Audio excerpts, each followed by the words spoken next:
ಹರೇ ಶ್ರೀಕೃಷ್ಣ. ಶ್ರೀಮದ್ ಭಗವದ್ಗೀತೆ ಅಧ್ಯಾಯ 11 ಶ್ಲೋಕ 21. ಅಮೀಹಿ ತ್ವಾಂ ಸುರಸಂಗಾ ವಿಶಂತಿ ಕೇಚಿದ್ಭೀತಾಃ ಪ್ರಾಂಜಲಯೋ ಗೃಣಂತಿ ಸ್ವಸ್ತೀತ್ಯುಕ್ತ್ವಾ ಮಹರ್ಷಿ ಸಿದ್ಧಸಂಗಾಃ ಸ್ತುವಂತಿ ತ್ವಾಂ ಸ್ತುತಿಭಿಃ ಪುಷ್ಕಲಾಭಿಃ.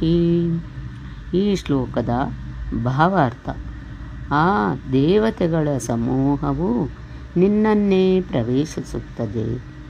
ಅವರಲ್ಲಿ ಹಲವಾರು ಮಂದಿ ಭಯದಿಂದ ನಡುಗುತ್ತಾ ಕೈ ಜೋಡಿಸಿ ನಿನ್ನ ಗುಣಗಾನ ಮಾಡುತ್ತಿರುವವರು. ಮಹರ್ಷಿಗಳು, ಸಿದ್ಧರು ಸ್ವಸ್ತಿವಾಚನ ಪೂರ್ವಕವಾಗಿ ನಿನ್ನನ್ನೇ ಸ್ತುತಿಸುತ್ತಿರುವರು.